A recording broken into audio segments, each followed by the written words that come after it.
Bismillah, assalamu alaikum wa rahmatullahi wa barakatuh. Bismillah, alhamdulillah, wassalatu wassalamu ala rasulillah.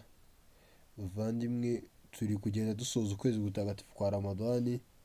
Allah yavuze ukuri, yavuze ngo ayyama ma'adudati, ni iminsi ibarirwa ku ntoki. Bityo rero, iyo ibihembo biri kugenda bimeze gutya, duhita dutangira kureba ngo tugiye gukora iki kugira tugere ku ntego. Kuri Ramadani hari intego twayitangiranye, hari izo twabashije kugeraho, hari n'izo tutabashije kugeraho. Rero nk'abantu bashaka ibihembo, hari ibyo uhita ukora batangira kureba ibikorwa birusha ibindi bihembo kugira ngo tugere ku ntego za Ramadani inshallah. Kubera ko Allah avuga ngo muri Qur'an ngo shahru Ramadani alladhi unzila fihi al-Qur'an huda lin-nas wa bayyinatin min al-huda wal-furqan. Allah mu kwezi kwa Ramadani uko kwamanitsemo Qur'an ari ubuyobozi ku bantu, sibyo? Ije kuyobora abantu bose. Hanyuma tugiye kureba rero sasa ni iki tugiye kwitaho ku bijyanye na Qur'an muri iyi minsi 10 ya nyuma inshallah, kubera ko nyine dushaka gufatirana igihe. Ni gute kuri Qur'an twakuramo umusaruro ko muri Ramadan tuba mu basomye Qur'an tukabona ibihembo bya Qur'an. Icyambere ni ukuza tuza kureba twifashishije hadithi tukareba ngo ese ni izihe aya cyangwa se ni gute ni twakwibanda cyane. Nyuma y'Imana sallallahu alaihi wasallam yaravuze ngo mujye musoma suratul Bakara ko mu bigisha iri ku isi harimo na suratul Bakara. Ngo kuba Allah ashoboje ni ugusoma suratul Bakara ni iya mbere. Hanyuma kuba atayizi yose harimo gufata ugasoma, harimo ayuruta izindi muri Qur'an yitwa ayatul kursi, ukayisoma kenshi ku munsi kubera ko turi gushaka ibihembo byinshi inshallah. Iyi ni aya usoma nyuma ya buri swala. Allah intumwa y'Imana sallallahu alaihi wasallam kuko yatubwiye umuntu usoma nyuma ya buri swala urupfu nirwo rumutinza kwinjira muri al-Jannah. Hanyuma twebwe tuze kurenzaho kubera ko turi gushaka ko nyuma ya Ramadani, muri Ramadani tubona ibihembo kurushaho, kubera ko muri Ramadani ubundi mu minsi isanzwe usomye Qur'an abona ithawabu kugera ku 10. Muri Ramadani ubu ngubu byarahindutse bavandimwe, uri kubona ithawabu ku nyuguti imwe kugera kuri 700. Ni ukuvuga ngo ubwo usomye B, ntabwo ari bismillah ni ijambo B, ithawabu 700, sin 700 kugeza aho urangiriza. Ni ukuvuga ngo ibaze usomye ayatul kursi bibaze ngo harimo ithawabu zingana gute. Hanyuma izindi aya ni aya ebyiri za nyuma zo muri suratul Bakara, guhera kuri amana rasul. Imana sallallahu alaihi wasallam yaravuze ngo wa wundi uzisomye igihe agiye kuryama ngo ziba zimuhagije ijoro ryose. Ibaze noneho bavandimwe, muri iyi minsi nuhura na Laylatul Qadr ukaba wasomye izo aya amana rasul bima unzila ilayhi, ukaba wazisomye ukandikirwa imyaka 83. Ibaze ubwo burinzi uba ufite bavandimwe. Niyo mpamvu cyangwa se ubishoboye no kwisoma yose, cyangwa se ubishoboye nanone wasoma ijuzu ryo muri Qur'an risomwa iminota byibuze 50 n'impapuro 10 bavandimwe. Iminota 50 ukicara ukaba concentrate ugasoma Qur'an. Ibaze mu juzu ryose ibihembo wacyura. Ibaze amajuzu abiri n'isaha n'iminota 40 n'isaha n'iminota 40. Ibaze ngo wabusaruyemo ibihembo bingana gute. Ubwo rero inshallah ikindi handi turebera ni hehe, ni ugusoma isura zino za nyuma abantu bose bazi ariko bajya bahereza agaciro gakeya. Surati Ikhlas kuri Allahu ahad, iyi ni isura umusangirangendo n'uwa Imana sallallahu alaihi wasallam kubera kuyikunda Allah yabwiye yohereje malaika Jibril ngo bwira uwa Imana sallallahu alaihi wasallam ngo arakira salamu guturuka kwa Allah. Iyi ni isura isobanura Allah uwo ari we. Iyi ni isura usoma, kuyisoma rimwe bikangana 1/3 cya Qur'an. Bisobanuye ko buri joro ufite amahirwe yo kwandikirwa ibihembo nk'ibyo wasomye Qur'an yose. Bigenda gute? Ugasoma surati Ikhlas kuri Allahu ahad inshuro 3. Hanyuma surati Ikhlas kandi kuri Allahu ahad niwe Imana sallallahu alaihi wasallam ko bwiye nanone ibindi byiza biboneka nibi kurwa wundi yisomye inshuro 10 Allah mwubakira inzu muri al-Jannah bavandimwe. Niba ngo buri munota byibuze buri minota 2 ufite umugisha amahirwe yo kuba wahita ugira inzu muri al-Jannah. Niyo mpamvu no kwiha gahunda byibuze 3 mu gitondo ukayisoma, nyuma buri swala ukayisoma nk'uko intumwa y'Imana sallallahu alaihi wasallam yajyaga yisoma uko irangije gukora iswala. Mu gitondo ukayisoma 3, nimugoroba ukayisoma 3, nyuma buri swala ukayisoma, wanabishobora ukayisoma muri azkar ukicara ukamenya ibisobanuro byayo kubera ko nimwe mu sura zifite ibihembo. Byibuze buri joro ukajya wakikisha kubona ibihembo nk'ibyo wasomye Qur'an, ukayisoma 3 buri kugiye kuryama inshallah. Hanyuma izindi gusoma isura 3 za nyuma nyine harimo surati Ikhlas kuri Allahu ahad, kuri a'udhu birabbil falaq na kuri a'udhu birabbin nas. harimo izindi Qur'an. Ikindi gice twakwibandaho cyane ni iki? Suratu al-Mulk. Suratu al-Mulk ni isura itangira ijuzu rya 29. Ni isura wa wundi yisoma buri uko agiye kuryama, Allah murindi ibihano byo mumva abavandimwe. Bityo rero utayizi inshallah hari aho twashyizeho gahunda ya porogaramu yo gufasha abantu gusubiramo Qur'an, twamufasha aratwandikira kuri izo nimero, cyangwa se uyizi nawe ashyiremo imbaraga mu kwisoma cyane, kubera ko ibaze niba mu minsi isanzwe wandikirwa ibyo bihembo, ibaze muri Ramadan. Bityo bavandimwe, ntabwo nuba ngo wari gusoma Qur'an nicyo twari turebyeho, ariko harimo ibihembo byinshi cyane, kubera ko Qur'an izaza ari umuvugizi ku munsi w'imperuka. Ni na byiza nushaka kumenya neza Qur'an yatangiye guhishurwa muri uku kwezi kwa Ramadan. Ibaze kuri anniversaire kado watanga iki gitabo cya Allah kuri anniversaire yacyo igihe twacyakiriye, ni iki twakora kugira ngo tube mu bantu ba Qur'an?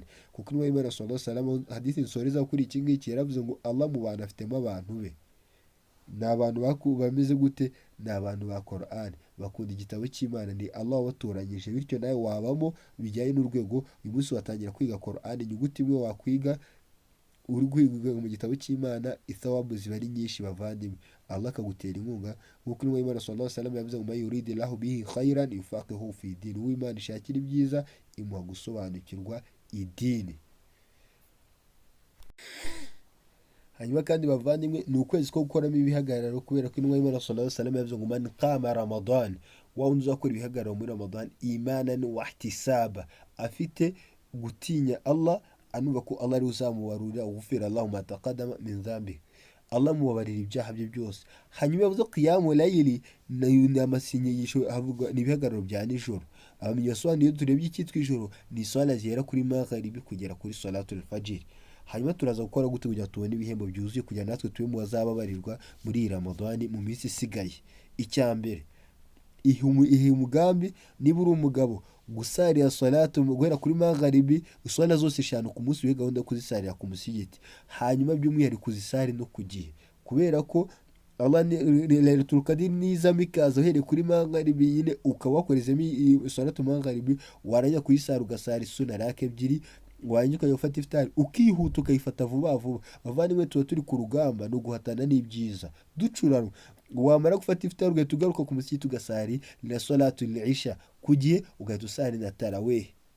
Tarawih nicyo gihagararo cy'umwihariko kiboneka muri Ramadan, kuko ibindi byo no mu minsi isanzwe bihoramo. Hanyuma nawe ukayisari ku gihe, inyuma y'imam atangiye swala kugera kuri raka ya nyuma agatora salamu muri kumwe, kugira ngo hakikishe neza ko ibihembo byose uza kubibona byuzuye mu minsi isigaye. Imana sallallahu alaihi wasallam yavuze ngo agaciro k'ibikorwa ni umusozo. Hanyuma warangiza ukagenda ukaryama kare bavandimwe, telefone ntizize kuturangaza, ukaryama kare. Wamara kuryama kare ugashyiramo alarm ku buryo saa 9 mu y'amasaha uza kubyuka ugakora igihagararo, ugakora igihagararo cya nijoro, ukabyuka ukagira gute bavandimwe? Ugasari. Ukabyuka ukagira gute? Ugasari, ugakora ibihagararo bya nijoro. Imana sallallahu alaihi wasallam yavuze ngo ikigera Madina yigisha abantu, yavuze ngo ya ayyuha nasu, yemwe bantu, afush salam, mwifurizanya amahoro, wa atim tu'am, mugaburirane hagati yanyu, wasiru arham, mungabagiranye ibibazo mubunge, wasalu lillahi bilayl wa nasu niyam, mubyuke musenge nijoro ry'abandi baryamye, tadkhulul jannata bisalam, nibwo muzinjira mu ijuru mu mahoro. Bityo bavandimwe rero, ibihembo byo muri Ramadan, ibaze umuntu Lailatul Qadr izahura nayo. Lailatul Qadr inwa y'Imana sallallahu alaihi wasallam, Allah avuga ngo inna anzalnahu fi Lailatul Qadr. Imana ivuga ngo twamaniye Qur'an mu ijoro ryubahitse rya Lailatul Qadr. Imana ituvuga ngo wama adraka ma Lailatul Qadr, niki cyakumenyesha iryo joro rya Lailatul Qadr ryari ryo? Imana ituvuga ngo Lailatul Qadr khayru min alf shahr. Lailatul Qadr ni ijoro ibikorwa byiza bikozwemo, yani bikozwemo biruta ibikorwa byiza wakora mu gihe cy'amezi 1000, imyaka 83 isanga. Allah agahita atubwira ngo iki? tanazzalu lmalaikati, abamarayika bose baramanuka, waruhu, nubwo na malaika Jibril ari wakuriye, fiha biizni rabbihim min kulli amri, ku itegeko rya Allah. Bavandimwe, ntabwo kugira ngo umva agaciro, ibaze twebwe umuntu ukomeye tekereza kuba wakwicarana nawe iyo uri muri gukora izi ibada zo mu minsi 10 ya nyuma, ugahuza na Lailatul Qadr, ntabwo uri kuzikora wenyine, na Jibril ukuriye abamarayika muba muri kumwe muri gufatanya, ariko muri izo ibada muba muri kumwe. Ibaze ba Mikail, ba Israfil, wa Israel, bose abamarayika bose muba muri kumwe. Allah itazwiga ngo iki salamun hiya hatta matla'il fajr, iryo joro riba ari amahoro kugera mu museke. Ngo muze kwitonda bavandimwe, ukarya waza wasinziriye cyane nyine amahoro yaza ugasinzira ukarenza. Oya, ni igihe cyo gutayiminga tugashaka ibyiza. Niyo batubwiye Allah tuvuga ngo wa tukabirullaha ma hadakum, niyo mpamvu kwirayi dukuza Allah tukamukuza cyane, tujye gushaka rero ibihembo bizatuma tumukuza koko hari icyakozwe. Ntabwo ari ukujya ku irayidi gusa ngo twishimire umuceri, kwambara neza n'ibindi, ahubwo haba icyo tuba twakoze tugenda tunishimira. hanyuma idua nkuko twabibwiye Imana sallallahu alaihi wasallam muri hadithi ya Aisha radiyallahu anha yabwiye ngo ya Rasulullah, nimenya ko Lailatul Qadr nzasoma iyi dua. Imana sallallahu alaihi wasallam yabwiye ngo uzasome Allahumma innaka afu tuhibbul afwa fa'afwan, Allahumma innaka afu tuhibbul afwa fa'afwan. Ya Allah, wowe umunyabuntu ukunda kubabarira, ndagusaba kumbabarira. Hanyuma ikindi gikorwa cyo kwihutirwa cyo gukora, uyu munsi dufite abavandimwe bacu batabarutse, hari abatakiriho twafatanya gukora ibyiza. Uyu munsi ni igihe cyo kubasabira. Dufite ababyeyi bacu batabarutse, dufite abavandimwe batabarutse, dufite inshuti n'imiryango. Idua yawe ni ukubasabira, ugasaba ya Allah baguriye mu mva, babari ibyo batatunganyije, ukabatangira sadaka, ugafutuza abantu mu minsi isigaye, ukavuga ya Allah, iyi sadaka yitanze kugira ngo wohereze abavandimwe bacu batabarutse, ukabatangira sadaka, ukabasomera idua, ukabasabira ibyiza, ugasaba Allah ko abaha ijuru, ugasaba Allah ko abarinda umuriro, ugasaba Allah ko bahanaguraho ibyaha, kuko ni abantu uyu munsi bakeneye idua yanjye n'iyawe, ejo nanjye nawe tuzaba dukeneye izabo. Bityo inshallah ibihagararo bya nijoro tuze gushikamaho, kuko hadithi yindi iravuga ngo alaikum biqiyamul layl, ni hadithi ya Abu Umama al-Bahir radiyallahu anhu yavuga ngo mushikame. Niwe Imana gwatuye ngo mujye mubikora rimwe, mushikame ku bihagararo bya nijoro. Fa inna dabu salihina min qablikum, ni umugenzo mwiza ni umugenzo waranze ababaye beza bose bababanjirije. Bityo inshallah tureka dukomeze turebe n'ibindi, ariko ibyo tumaze kureba ndagusaba ko urwibutso rugeza ku bandi, kugira ngo twese duhatane kandi icyo wumvise wize wamenye kizagira agaciro n'ukira mu bikorwa, kizagira agaciro n'ukibutsa abandi. Ramadani nanone kandi ni igihe cyo gusaba Allah cyane, kubera ko nuza kumva Allah amara kuvuga aya zitegeka igisibo, Allah amaze kuzivuga muri suratul Bakara, yahise avuga ngo wa idha sa'alaka ibadi, abagaragu banjye nibakubaza ngo ndi he, babwire ngo iki, fa inni karib, ndi bugufiya. Allah yatubwiye ngo iki, ujibu da'wati da'a idha da'an, nikiriza ubusabe bw'unsabye igihe ansabye. Allah iri bugufi bwanjye nawe. None by'umwihariko muri iyi Ramadani yiteguye kudusaba. Babandi bashaka akazi, babandi bashaka imitungo, babandi bashaka urubyaro, babandi bashaka abafasha, bya bindi byose dushaka bavandimwe, amahirwe ngaya aratwegereye, ntituze kuyakupfusha ubusa.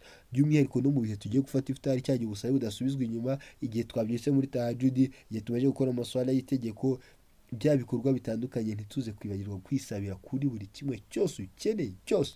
Niyo mpamvu inshallah turaza kugerageza muri minsi turabahereza amadua menshi ashoboka inshallah, kugira ngo tugerageze iyi Ramadani irangiye dusaruyemo yani ibihembo bya Ramadani byuzuye. Allah rero yatubwiye ko yiteguye kuduha.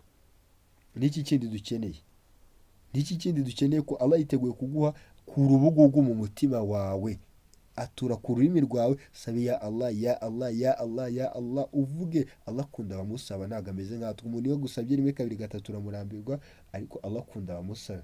Hanyuma ikindi ni ukumenya iki, dufite iturufu, igihe umugaragu wasibye agiye gusiburuka, ubusabe bwe burakirwa. Icyo gihe ntituze kugikoresha nabi bavandimwe. Igihe cya kabiri ni iki, ni mu gihe cya gatatu cya nyuma cy'ijoro muri tahajudi. Iki gice gihoraho buri joro, unatari muri Ramadani. Allah avuga ngo ninde usabye ngo muhe, Allah arakubazanye akabazanye nawe, ninde usabye ngo muhe. Ntacyo dukeneye, niba ugikeneye rero byuka usare tahajudi nurangiza umusabe. Ninde unshimiye ngo mwongerere, shimira Allah kongerere. Ninde unyicirijeho ngo mugire gute, ngo mubabarire. Hanyuma n'iki tugiye kureba, hari ibintu ugomba kwitaho mu gihe uri gusaba Allah, muri gusoma idua. Icya mbere ni ugusaba umutima wawe uhari kandi ibitekerezo byawe biri kuri Allah. Icya kabiri ni uguhitamo bya bihe ubusabe bwakirwa. Icya gatatu ni ukuba ufite isuku. Icya kane ni ukuzamura ibiganza, kubera ko Allah yavuga ngo Allah aterwa, intumwa y'Imana sallallahu alaihi wasallam yaravuze ngo Allah aterwa isoni no kumugaragu yamutegera ibiganza bikagarukira aho ngaho. Icya gatanu ni ukwiyoroshya imbere ya Allah. Icya gatandatu ni ugutangira usingiza Allah, gusaba intumwa y'Imana sallallahu alaihi wasallam, kwicuza ku Mana, ndetse no gusaba Allah umufitiye urukundo, uhozaho kumusaba, ndetse unatinya. Yani utinya iki, ibihano bye ko igihe waba mwigometseho. Ikindi ni ukugira gute, ni ugusaba Allah ukoresheje amazina ye matagatifu. ikindi ni uguki ni uko watanga isodaka mbere y'uko ugira gute usoma iduha, ukagira nawe ibyo ufashe ugasaba Allah hari ibyo nkeneye ariko mu byo wantije nanjye mbikoramo nkatanga kubera wowe, bityo nawe ndagusaba ko unkorera nusura. Ikindi ni ikihe? Irindi banga ni irihe? Ni ukuvuga ngo igihe cyose dukeneye Allah ni ukwibuka ko twebwe Allah turamukeneye, ariko Allah ntabwo ageze gute, ntabwo adukeneye. Niyo mpamvu intumwa y'Imana yitwa Musa alayhi salamu, hari idon nshaka ko mufata uza gushaka kuyisobanukirwa neza, inshallah nimero ziba ziriho kuri screen yo ku mavideo tuzishyiraho, aze kutwandikira tumuhe yanditse. Intumwa y'Imana yitwa Musa alayhi salamu yavuze ngo rabbi inni lima anzalta ilayya min khayr faqir, rabbi inni lima anzalta ilayya min khayr faqir, nyagasani ndagusaba yuko wampa ibyiza biguturutseho, kubera ko rimwe na rimwe mu byo twe turi gutekereza hari igihe haba nta byiza birimo, n'ibyo tudatekereza hari igihe haba harimo iki, harimo ibyiza. Niyo mpamvu iyo tugiye gusaba kandi Allah tujye tumusaba byinshi, ntugasabe bikeya, ntugasabe bike ngo ini ngo mana ngo gisaba ki byinshi. Bityo inshallah ikindi gice igikorwa tugomba gukora cyane muri iyi minsi ni ugusaba cyane, tugasaba Allah ko aduha ijuru, tukamusaba ko aturinda umuriro, tugasaba Allah ko adukura ku rutonde rw'abantu bo mu muriro, tugasaba Allah ko adushyira ku rutonde rw'abantu bo mu ijuru twebwe n'abacu. Ijuru Allah ni azariduha ku mpuhwe ze, bityo reka dukoreshe Ramadani inshallah ibi impamvu yuko Allah adushyira mu bantu bo mu ijuru. Hanyuma kandi Ramadani dusoza ni igihe cyo kwibarurira abavandimwe. Noneho turimo turareba, ugiye kureba ishusho yawe aho iminsi igeze, wibaze ngo ni iki washoboye gukora muri Ramadani, ni iki washoboye kwikorera. Ni ukuvuga ngo ese nabashije gusingiza Allah, nabashije gukontorora ururimi rwanjye ku buryo navuga amagambo aterekeye, ese umutima wanjye ni ibiki nashyizemo, ese nasomye Qur'ani, ese ni ibiki. Kubera iki? Imana iravuga muri Qur'ani, Imana ivuga ngo ya ayyuhalladhina amanu, Imana ivuga ngo yemwe abemeye, taqullah, mutinye Allah, wal tanzuru nafsu ma qaddamat lghad, kandi buri wese asuzume ibyo yiteganyirije ejo. Ejo ni ryari?